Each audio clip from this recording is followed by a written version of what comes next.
Hi dear students, today in this video I am going to discuss the chapter number 5, coal and petroleum. In everyday life, we are depending on many kind of materials and other things for our basic needs, and some of these are naturally found and some of these are man-made. And if these resources are found naturally, then these resources are called natural resources, or if it is man-made, then it is called artificial resources. If you take the natural resources, because most of the thing in everyday life, the major part of the resources we are depending that are natural resources. Again, we can classify these natural resources into two categories, that are inexhaustible natural resources and exhaustible natural resources. What are inexhaustible natural resources? The resources are present in unlimited quantity and are not likely to be exhausted by the human activities. Such resources are called inexhaustible natural resources. For example, sunlight, air, these are all inexhaustible natural resources, because we know that sunlight is very essential for the process of photosynthesis in which plants make food.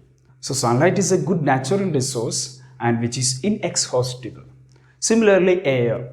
These are some examples of inexhaustible natural resources. Now come to the second category. Then what are exhaustible natural resources? The amount of these resources in nature is limited and they can be exhausted by human activities. That means if we take the materials or what are the things we get from that resource, it can be exhausted because the quantity or the amount of that resource is limited in the nature. Such types of resources are called exhaustible natural resources. For example, forest, wildlife, coal, petroleum, natural gas, minerals, these all are exhaustible natural resources. We know that minerals have a vital role in the industrial purpose. Like the metals are extracted from these minerals. Similarly, wildlife, forest, these all are exhaustible natural resources. If you are going to cut the tree continuously, then it will lead to deforestation or the forest will be diminished. Similarly, coal, petroleum, natural gas, these all are exhaustible natural resources. That is, there are a lot of exhaustible natural resources around us. But here we are going to study only about the exhaustible natural resources formed from fossils. That means the exhaustible natural resources were formed from the dead remains of the living organisms. Such substances are called fossil fuels. That is a natural resource. Why these are called fossil fuels? Because the substances were formed from the fossils can be burned. Because of this reason, these resources are called fossil fuels. Clear? And there are three major fossil fuel we are going to discuss here, that is coal, petroleum and natural gas. So in this chapter, we are going to discuss in detail about these three types of exhaustible natural resource, which are also called fossil fuels. So first let's take coal. Coal, it as hard as stone and it is black in color. That means it is very hard like a stones and black in color. You may be already seen that what is a coal. You can see here in this picture that these are coal actually. It's similar to like charcoal we get from our markets. It is obtained from coal mines. Now, how this coal formed? About 300 million years ago, the earth and dense forest in lower-lying areas. Due to the natural process like flooding, these forests got buried under the soil. As more soil deposited over them, these got compressed. And the temperature is also rose, that means the temperature become high and it gets sank deeper and deeper. So under this high pressure and temperature, these dead vegetations of this dense forest slowly converted into coal. This is the way how coal formed, and it took million years to form coal from these dead vegetations of the plant. And the slow process of the conversion of dead vegetations into coal is called carbonization, because the major part of the coal is carbon, which is a non-metal. Clear? So this is all about how to remember what is a coal and how it is formed. Now let's discuss what are the useful products obtained from the coal after the processing of the coal in the factories. There are three main useful products were obtained from the coal. First one is coke. What is coke? It is tough and porous, black in color, and it is almost the purest form of the carbon. So these are the characteristics of the coke. And what are the uses of this coke? Coke is used as a reducing agent in the extraction of metals like zinc, iron, etc. And also it is used in the manufacturing of steel. And also it can be used as a fuel, because it is I already told in that it is a fossil fuel. Clear? This is the first product that obtained from the coal. And the second product is that coal tar. It is black, thick liquid. It is obtained as a product during the conversion of coal into coke. That means this product, that is coal tar, is obtained as a byproduct while coal is converted into coke. And it is a mixture of almost 200 substances. That means it is not a single substance. You maybe already have seen that in olden days, these coal tar were used for surfacing the roads. But nowadays, this coal tar is replaced by a petroleum product called bitumen. Nowadays, the coal tar is used for making dyes, paint, naphthalene balls, drugs, etc. Many products were obtained from this coal tar. And the third useful product obtained from the coal, that is coal gas. This is also as a byproduct formed during the process of conversion of coal into coke. And this is in the gaseous state. It is mainly used as a fuel in many industries, were those industries located near the coal processing plant, because it is in the state of gas. So these are the three useful products obtained from the coal. Now let's discuss the second type of the fossil fuel, that is petroleum. Petroleum is a dark oily liquid from which many valuable substances like petrol, diesel are obtained. It is found deep below the earth's crust, trapped in rocks in certain areas. That means it is not found throughout the earth. Clear? It is found only in certain areas, and it is deep below the earth's crust, and it is trapped in the certain rocks. It is also called crude oil or mineral oil. And one more thing is that it is known as black gold, because nowadays the whole world is controlling by this petroleum product, because we know that vehicles, industries, these all are running with the help of petroleum products.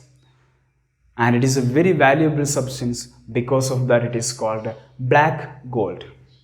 Now let's discuss how this petroleum were formed. The formation of petroleum is also take place in similar manner as the formation of coal. Petroleum were formed from the dead remains of plants and animals that are buried under the sea, and by the process of decomposition. So the differences between the formation of petroleum and coal are, coal is actually formed in the land area, while the petroleums are formed under the sea. If we are looking into detail, we can say that millions of years ago, the plants and animals lived in the sea. Their dead bodies got settled at the bottom of the sea and covered by sand, clay and mud. Under the depth, due to high temperature, pressure and absence of air, these were slowly converted into petroleum and natural gas. So that means the formation of coal, petroleum are almost the same. The main difference is that petroleum formed were near in the ocean areas or sea, while the coal formed in the land areas. Clear? That is the main difference. And also this petroleum formed from the animals and plants who live under the sea, while it is coal formed from the dense forest. The formation of coal and petroleum take place under high pressure, high temperature and the absence of air. And also both conversion are very slow process. Clear? This is the similarities we can say regarding the formation of coal and petroleum. See here, you can see the diagram of the deposition of the petroleum and natural gas. Here, the petroleum and natural gas were trapped between impervious rocks and reservoir rocks, deep under the Earth's crust. In between these impervious and reservoir rocks, water, petroleum and natural gas were formed layer by layer.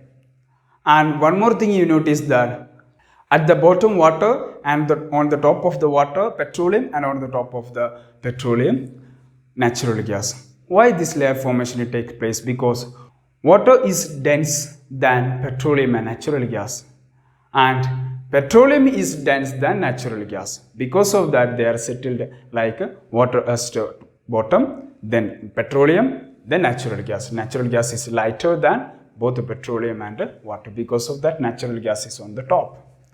And also you can see that there are separate wells were made for collecting natural gas and petroleum.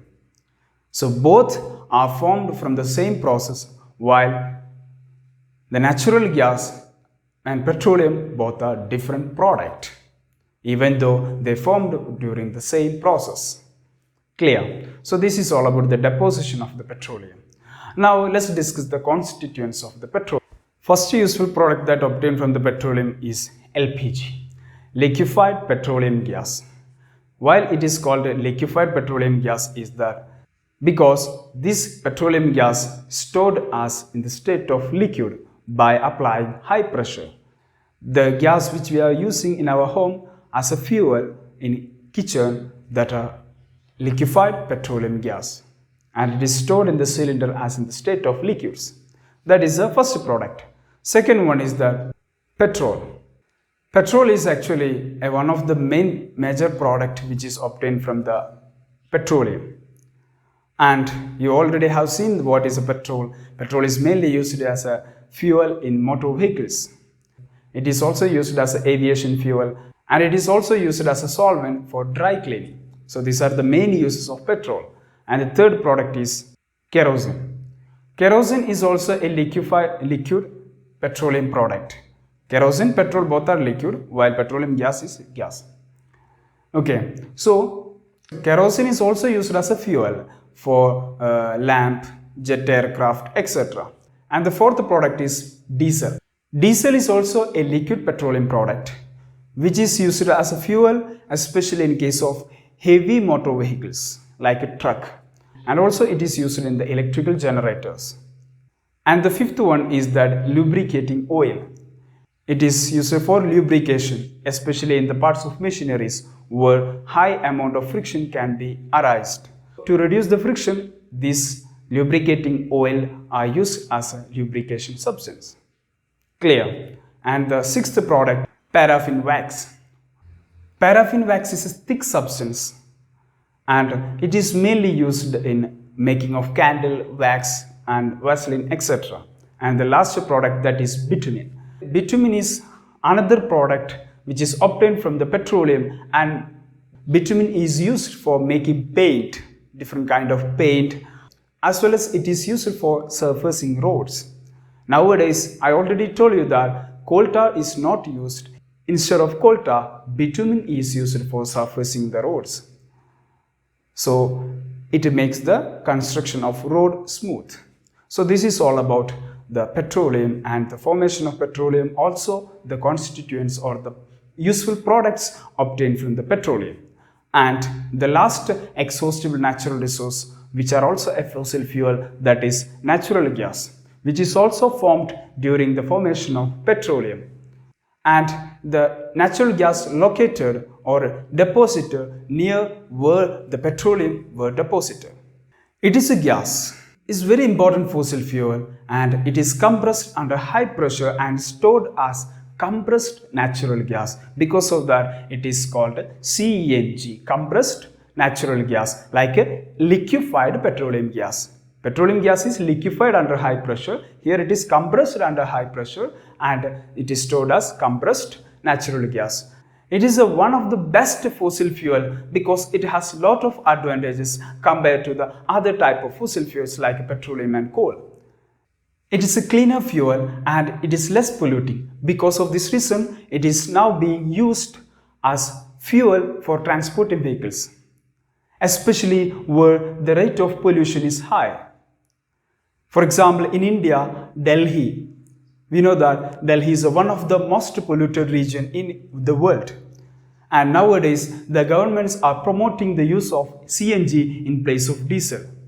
Because CNG produces less pollution, so to reduce the rate of pollution, nowadays, especially the metro cities, the transport vehicles are using CNG in place of diesel.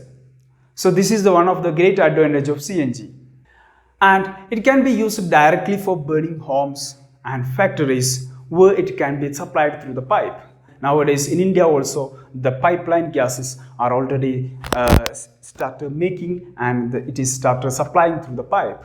That is one of the great advantage of the CNG. So it has a lot of advantages compared to the petroleum and fossil fuel. Because of this reason, CNG is considered as one of the best fossil fuel. Till now we have discussed only what are the kind of the fossil fuels and the exhaustible natural resources.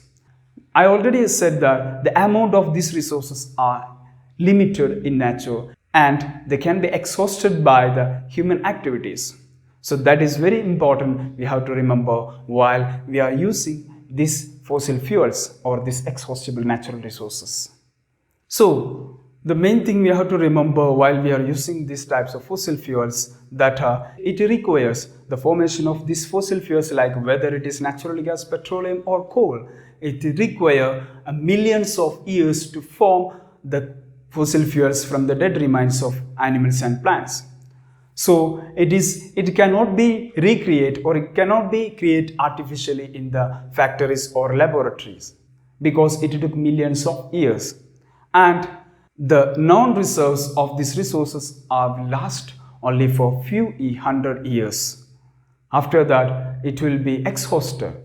In addition to the limited quantity of the fossil fuels, one more thing is that these fossil fuels, the burning of fossil fuels produces pollution at large rate and also it leads to global warming. So we have to take some precautions while we are using these fossil fuels. We are supposed to use fossil fuels wisely and take the necessary precaution to reduce the pollution as well as to reduce the wastage of these fossil fuels.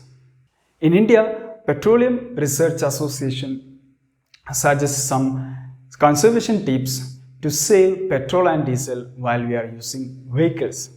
First one is drive at a constant and moderate speed as far as possible. While we are driving, we are not supposed to drive at too low as well as too high speed. We have to drive at a moderate speed and constant. Second advice is that switch off engines at traffic lights or at a place where you have to wait. So if we are at a place where we have to wait for some time, then please switch off the engine and we are not supposed to keep the engine on. Even though we are not driving at that time, the working of engine consumes some amount of petrol or diesel.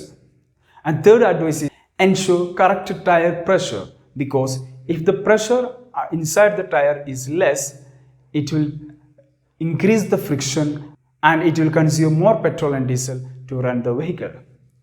Fourth one, ensure regular maintenance of the vehicle including all the parts, especially the engine related parts where the combustion of fuel take place because incomplete combustion leads to the wastage of fuel. We will discuss what are incomplete combustion and complete combustion in detail in the next chapter, so don't worry about that one. Incomplete combustion means the inappropriate or the combustion does not take properly. So such as at that state, it leads to the wastage of fuel. We have to observe the color of smoke which are emitted from the exhaust of the vehicles or any equipments like a generator. If it emits black smoke, it indicates that incomplete combustion and wastage of fuel. You may be also observed that while you're traveling on the road, from the exhaust of some vehicles, it produces black or color smoke, thick smoke. It indicates that wastage of fuel and incomplete combustion.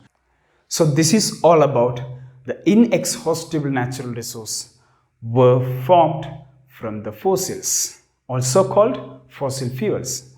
Now I am going to wind up this video. In the next video, I will discuss the chapter 6, combustion and flame. So that's all for today. Thanks for watching.